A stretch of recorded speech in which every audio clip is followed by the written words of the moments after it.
Well, hello everyone. Thank you for joining us for another conversation on the Level Up podcast. We are a little over a month into our All-Star series. Taylor, how much are you loving this series? Because I am. I am going to be totally honest. I think this is my favorite thing we've done on the podcast so far, and we're over 150 episodes in. It's been so fun hearing kind of back-to-back weeks of the industry's top, like leading creatives and hearing their insights and wisdom, because you guys, there's just so much that we can learn from people who are succeeding in this industry. And I'm more than excited for today's conversation with Abby Zhu, because this is a conversation and a topic that we really haven't got into very much on the podcast. So I don't want to, no spoilers. I want to save it all for the interview. But how are you, Kelly? You've now filmed a few weddings this season. Just two. We had one this past Friday. It was super great. It was at a Montage property. The couple and client was really, really sweet. I couldn't say enough good things. Great team. We worked alongside Garrett Richardson, which he has an episode here on our podcast. So if you want to hear from him, you can head over to that one. And yeah, it's been so nice to get into wedding season. We have another one coming up in about a week and a half, and that one's going to be really great as well. It's a legacy client. We shot his sister's wedding, and now he's the groom, and we get to work with the family again. And I think that's one thing that we do a lot of, just because of our brand messaging is so rooted in like tradition and legacy and heirlooms, that we actually do end up shooting a lot of clients within the same family. So it's always really fun.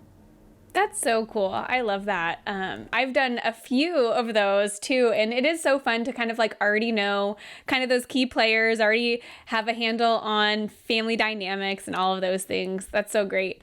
I actually just booked a last minute wedding for May, which I'm kind of excited about. At first I thought my season wasn't going to start until kind of like late June, but guys, people are still booking. It's great. Don't sleep on the marketing tactics, because those leads are still coming in for a few months out. So excited about that one. That one's just going to be in Napa, which is like a nice little, hour, 15-minute drive for that particular venue. And it's a Friday wedding too, which I love Friday weddings, because then you still get the whole weekend to spend with the fam. Yes, I absolutely love it as well. And it is so true. People are booking. I don't know if those listening have noticed the same thing, but yeah, people are booking later and later. And I don't think that there's anything wrong with that. It can be a little bit scary if you are one that really tracks their numbers and metrics and booking processes and things like that. But I just got inquiry for June, and they just said like June 28th, but they didn't say the year. And then I had to like follow up and say like, oh, for 2024 or 2025, because I feel like it would be super common for someone to reach out at this point in the game for late June and it not feel weird, Yeah, no, totally. 100%. I feel like everything is fair game. Even like 2 weeks out, I feel like is kind of fair game a lot of the time, especially in the higher levels of the industry. People just operate that way. So we are so excited to bring on Abby Zhu today. Getting back to the topic of the episode, she just sheds so much light on how she's built her business that's so successful. And we know that you guys are going to have so much to learn from this one. If you've ever considered building a team as a wedding photographer or filmmaker. This is the Level Up Podcast. I'm Taylor Petrinovich. And I'm Kelly Gilster of 618 Studios.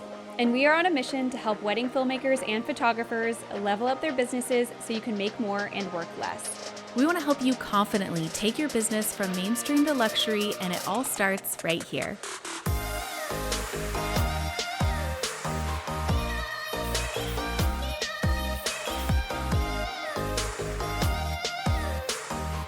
Well, Abby, welcome to the podcast. We are so excited for today's conversation. Hi, I'm excited to chat with you guys too. So for those of you who are listening who may not know who Abby is, Abby, would you please give us a brief intro of who you are, what you do, where you're located, all of those good things? Yeah, totally. My name is Abby Zhu. I own a photography studio with associate photography team. We're based out of Washington, D.C. I personally have been photographing weddings for 15 years.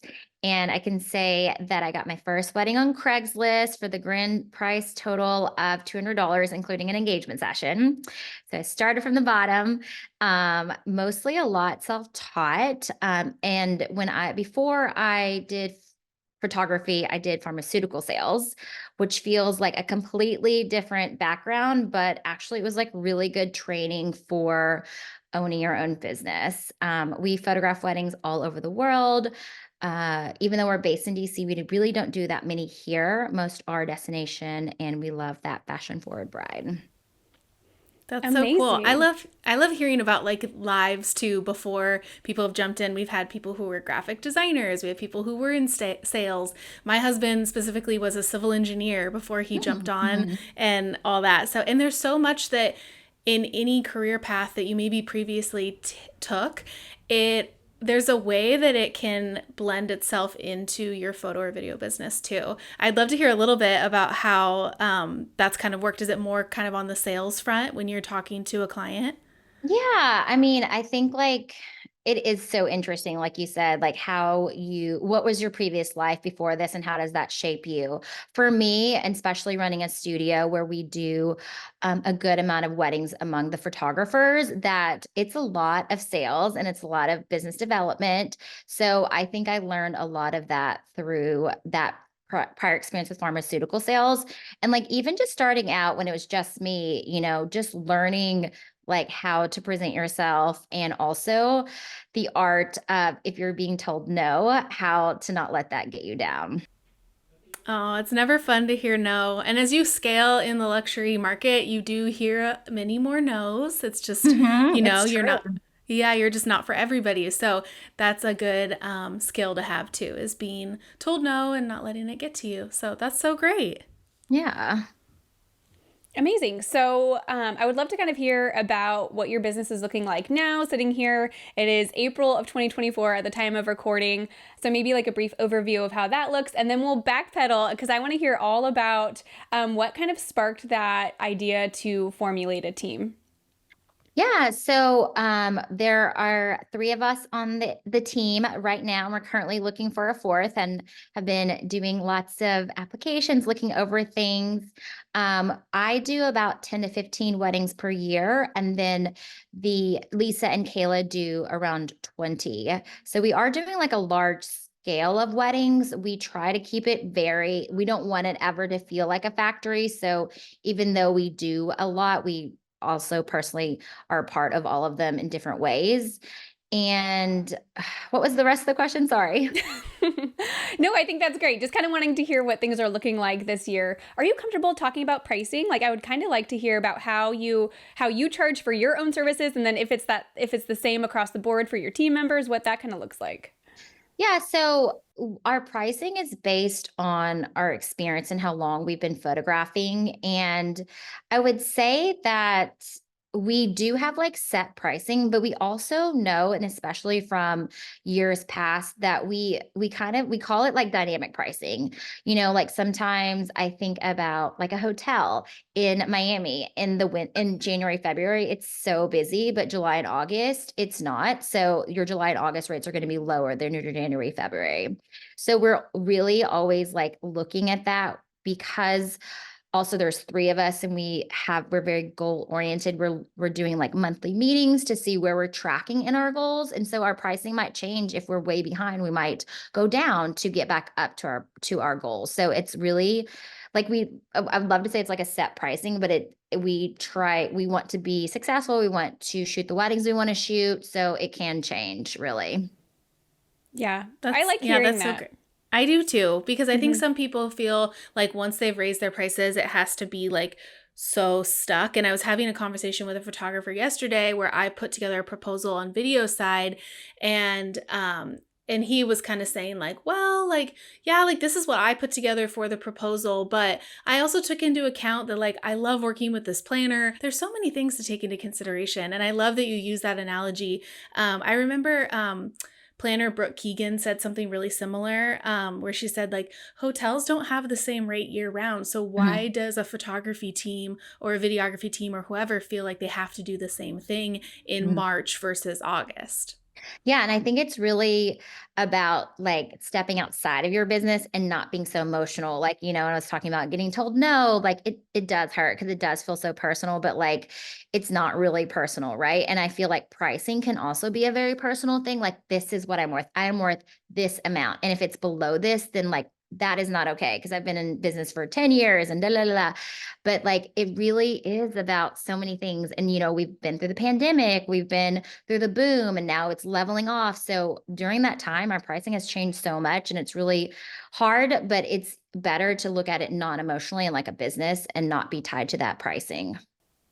Yeah. And I think too, like not taking it like as you're a failure in raising your prices too.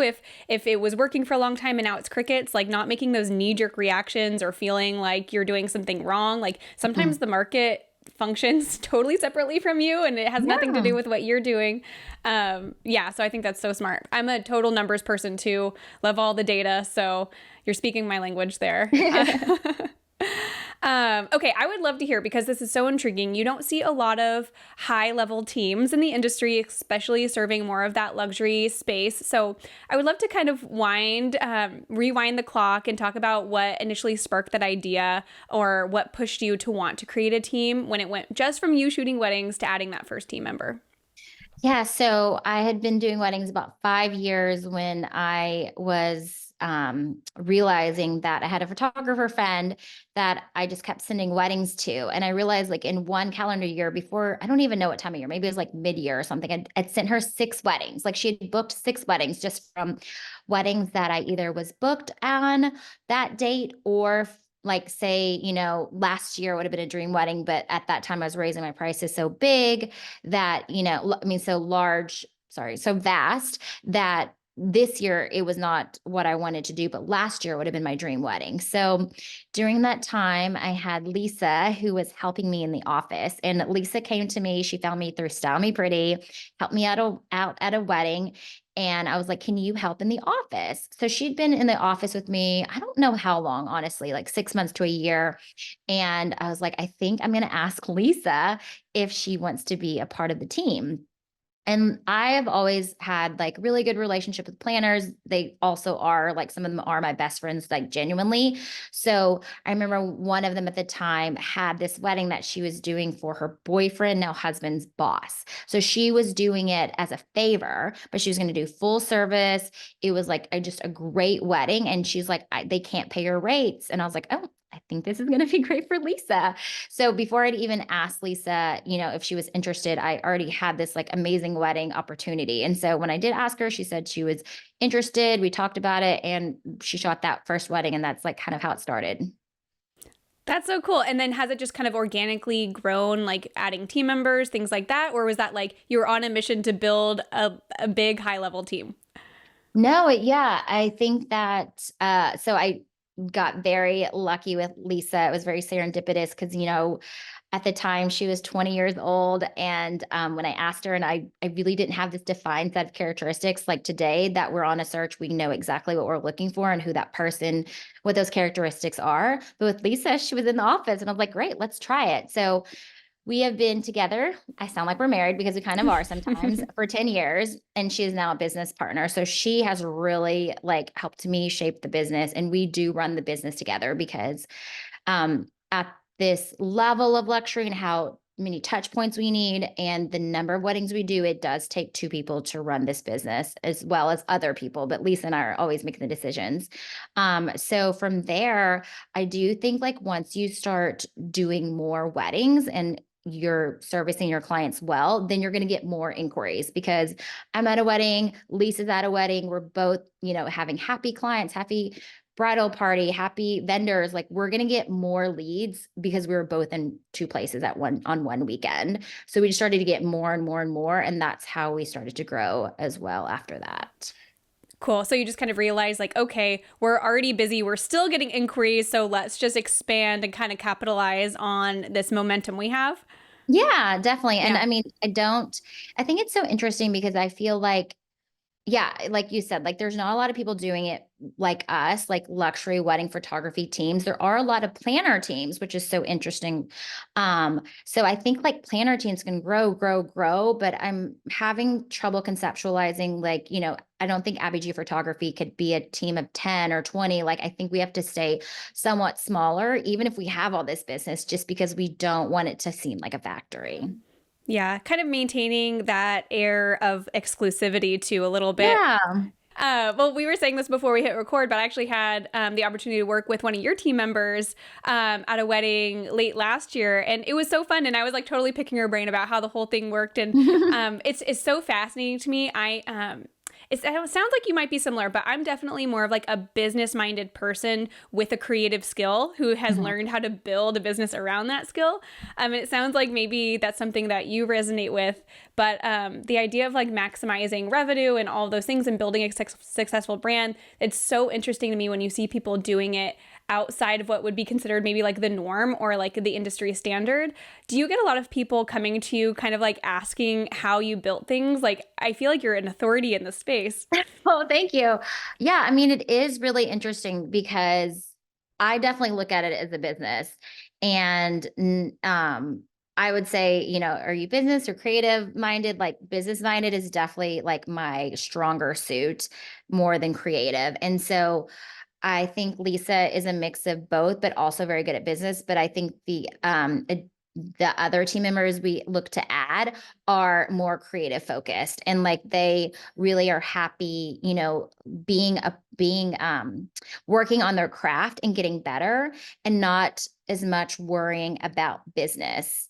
But we do have kind of like a misconception as we've been looking for our next team member, that it is something where you don't have to work hard. Like, oh, I want to do this, but I don't want to work hard. That's not what we're looking for. And I think there was something earlier you mentioned too, like we do have you, if you are, serious about becoming a team member, you do have to shut down your previous business. And that is because like we're going to take your life, not in the fact that like you are only going to be able to work, but like you want to be able to have to work and you want to have a personal life. And like that other business just will not sustain, because luckily we do have a lot of interest and inquiries that we can fill your calendar. And we want someone that wants to really grow and learn. We're literally packing for Engage right now, and all three of us are going to photograph Engage. So we do want someone that works hard but really just wants to hone their craft and not worry about like a lot of business development.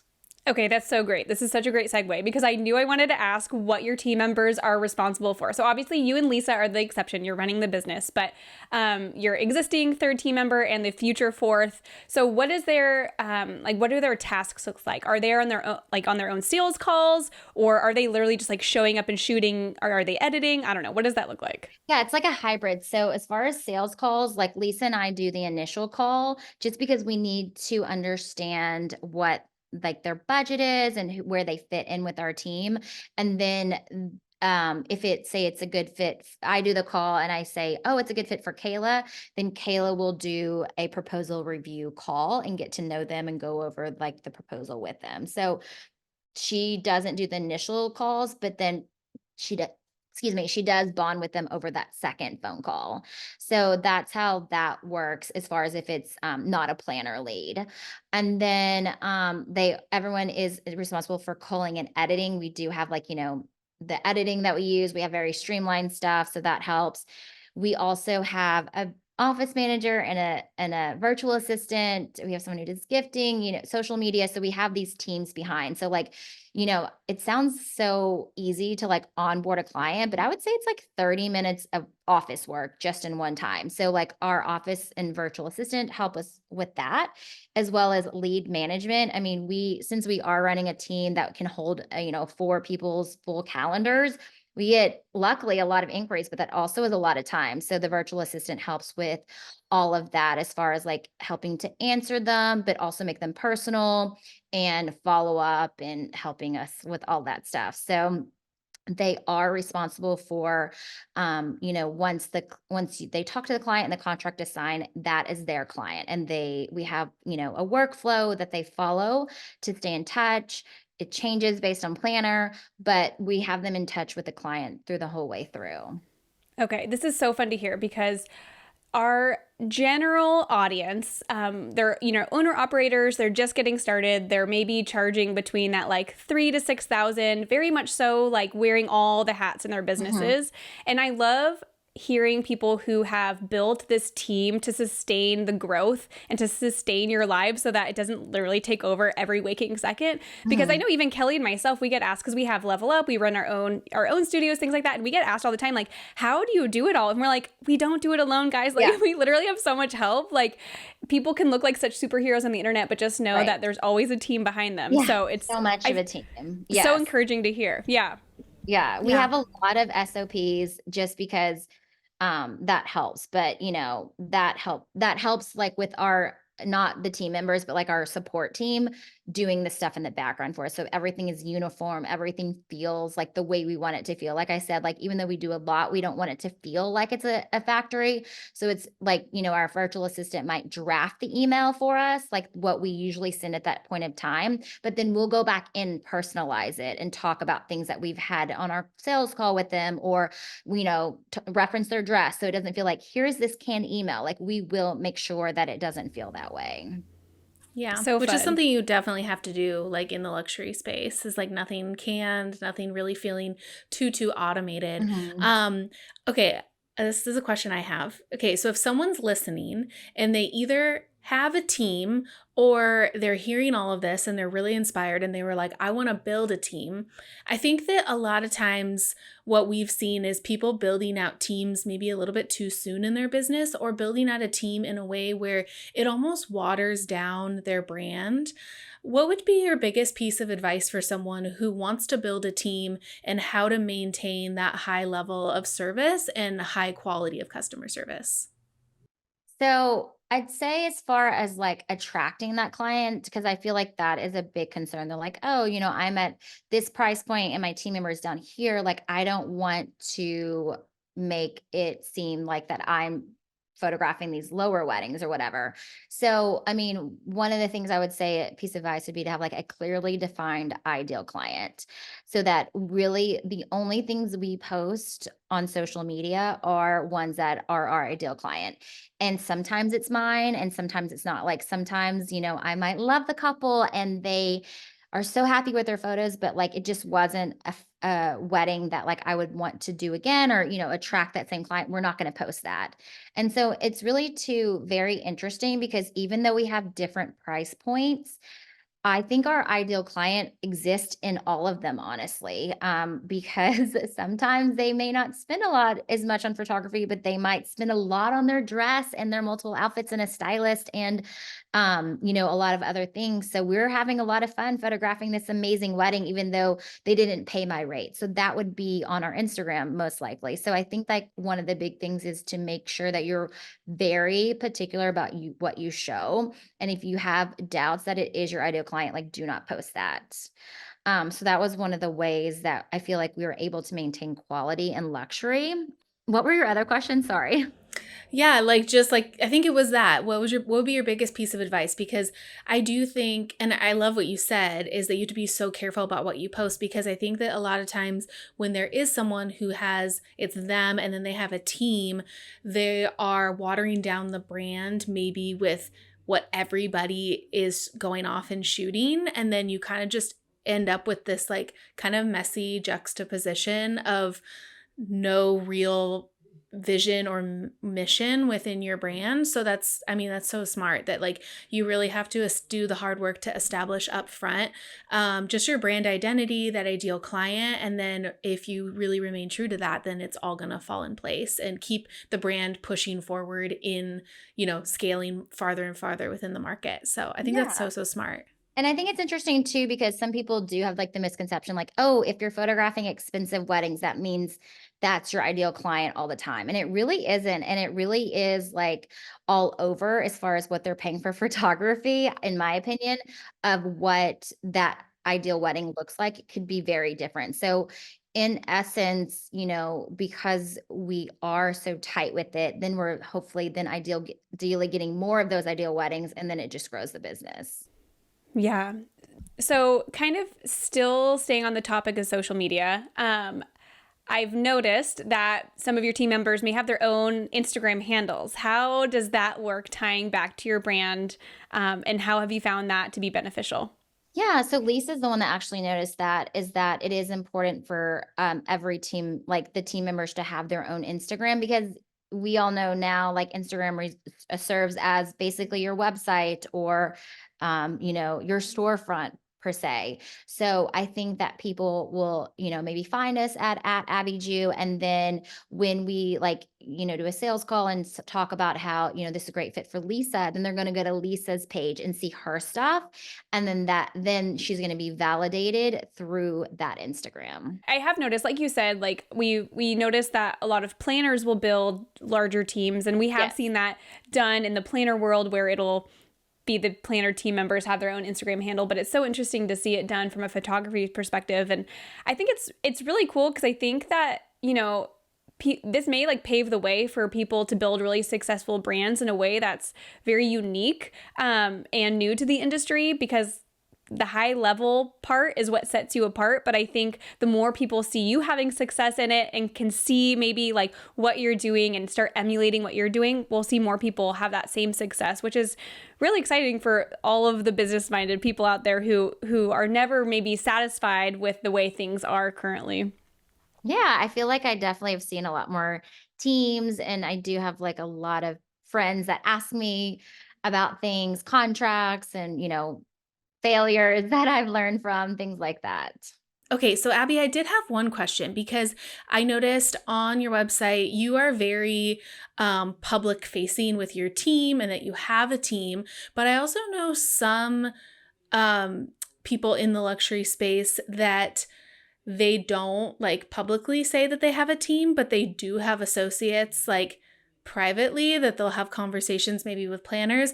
What is the benefit of like being more public about it or being more private about it? Do you feel like there's a right or a wrong way? I think it's just really about what fits you. I decided to do it because I wanted my team, I wanted people to go to the website or our Instagram and know that we have a team. I don't want it to be hidden because then they're more likely to trust them and know that they're like this amazing photographer. And, like I think our business is a little bit different than others sometimes in the fact that, when you come on to our company, you dissolve your company. So they are a full-time employee, like literal W-2. We have 401k, like we are, really a true company together. So I do want them to be seen so that they can book their weddings and book at a higher rate. I feel like if you just have yourself and you don't have the names and the faces, then I feel like there would most likely be a ceiling of what you can charge. And I also feel that possibly the team members aren't as loyal just because they don't feel that like sense of community. I do say, there is the risk that when someone leaves, it feels more public, and that's true. So that's the risk that you take. Oh, yeah, that's great. I was just always so curious because we had had someone on previously that I had no idea that they had an associate team. And then as we got talking about it, they said, like, oh, yeah, me. And then for associates, it's starting at this. And I'm like, oh, I had zero idea that you even Right. had And associates. usually, honestly, I mean, I don't know who, but like when they say that and they have their teams, it might be someone of like that does have their other company and they're like, hey, I have this lead. Do you want to do it? And it's not as like, as streamlined and like not the same, I'd say, as ours, where it is like someone who is a full-time employee who is ingrained in the company. Yeah. Okay, I have a quick question. So, kind of talking about building loyalty within your team, I would love to hear a bit about how you kind of foster that loyalty. Like, it's a big ask to have someone dissolve their own company that they've worked so hard to build, but obviously the payoff is well worth it if they're willing to do it and work with you. So, what is that kind of like company culture or loyalty building kind of mentality that you have? Yeah, I mean, I do. As we're interviewing right now for our fourth person, I do see these people struggling, to dissolve their business. It's something that's so tied to their identity. And so it is hard. So I completely understand it's a big ask and a big decision to to be able to do that. I mean, for us, like, I think that, we're always listening and trying to figure out what motivates each team member to make them happy, so that it is like a working environment they want to be a part of. For example, like, I know Kayla loves to learn and she likes to hone her craft. So she will do, educational courses and then teach us what she learns, or just really focus on that while we're running the business. So I think it's really about listening to your team members and seeing what motivates them to keep them happy, and also the flexibility we can give by like having this support team in place, that they're not doing all of this paperwork and all of the invoicing or whatever, is helpful as well. And I think also like a guaranteed income, that you do have like year after year you're going to make money, and I mean, obviously we're not in the business of reoccurring clients really, like as a photographer, but because we have such an established brand, like you never really have an off year. Yeah, those are all great. Do you guys all go into the office every day? Are we all working from home in sweatpants? Like, what does that kind of look like on a day-to-day basis? Yeah, we do the currently me, myself, Lisa, and Kayla all live locally. So we do have office days. We have them about 2 days a week, which is awesome. I feel like it really does help our company culture and figuring out just how to be a uniform, and like if you're talking to me or talking to Lisa, that it feels the same through emails and through the whole client experience. So we do have those 2 office days a week that are, I think, very vital to our company culture. Yeah, I love that. I think that, through the pandemic and everyone getting used to working from home, like we kind of lost that human connection. And I feel like that's part of feeling emotionally attached to something, is that like the emotional skin in the game of friendship and camaraderie and Mhm. having coworkers. So I think that's really great, and something that I kind of wish, I had. Kelly and I we're both in California, but through Level Up, like we live, it's a 7-hour drive, so we we don't Right. get to see Probably each other don't see each very other. often. Yeah, exactly. Okay, so as you're building out your team, and you've talked a lot about like you have certain qualifications, but more importantly, characteristics that you're looking for in someone. Can you walk us through what those are, what you're really looking for, what's worked really well and served the brand really well? Yeah, I think one of the things is, I think mentioned before, is just really being into the craft and the art of photography and really always wanting to get better. And I think like the culture that Lisa and I have built is that we um like, it's hard to rest and be like, "Oh, we made it." Like, we never feel that way. So we're always striving to get better. It's always like wanting to go to that next level. And so someone that wants to be a part of that culture as well, that doesn't want to just sit and be like, "Oh, I did a great job." We're always like going over what we could have done better. I mean, obviously we're talking about the wins, but we're also talking about what we could have done to give like a better experience or to get a better picture in this situation. So I think that's like really important, that someone that always wants to get better. I think that it's also someone who isn't like, I think you can make good money working for our team, but if it's really the only focus is that you want to make a lot of money, that is not a good fit for us, because it just, then your goals are about making money and it's not about getting better at your craft. And so that's something that's really important too, that you're not just money driven. And also, like I said earlier, it's not that you're just coming on because it's going to be easier. We work really hard, and we do a lot of other stuff besides just weddings, like networking events that we're photographing or that we're putting on. And so the team is expected to be a part of that. And that is something that will then further help the team members' bookings as well. But it's not just like you show up and you get all these weddings. Like, you do have to put in that effort, because the planners want to have a relationship too, and understand and know and trust that person. So that takes facing time within the industry. Yes. Okay, so this is sparking something I remember seeing on your Instagram maybe 2 years ago, year and a half ago. Please correct me where I go wrong here, but did you co-host like an ornament exchange with Yeah. Lauren Press? Okay, I would love to Yeah. hear a little bit about that. Yeah, honestly, it started off this year. We're planning it, and it's our 10th year, which is like insane. And it started off 10 years ago, obviously, but it was in my living room of my townhome. And Lauren has always been a great friend of mine. So we just decided to like host our friends for an ornament exchange party. And then it just kept getting bigger and bigger every year. She moved into a bigger townhome, so we moved to her house. And then I moved into a house. So then we tented the backyard. And then I was like, this is just too big for like my backyard. We started hosting it at a hotel. So every year it's gotten bigger and bigger. Just like, I was saying with the goals of the company, we never just rest with where we are. So I feel like the Ornament Exchange is like that too. But I love it. It's a fun industry event, and it's something cool that I think, our local DC people look forward to, but then we've also started to make it a more national thing and partnering with these hotels, and every year it gets bigger.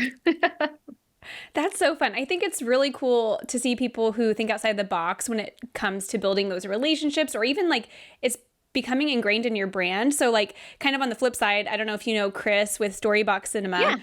Yeah. So he hosted like his huge 30th birthday, and Yeah. I think it's really cool to like take charge of like creating those spaces for the industry, and Yeah. those ideas are so fun and people really love it. I think especially when it's something outside of something like Engage. Like Engage is obviously great and we love it, but just something a little different.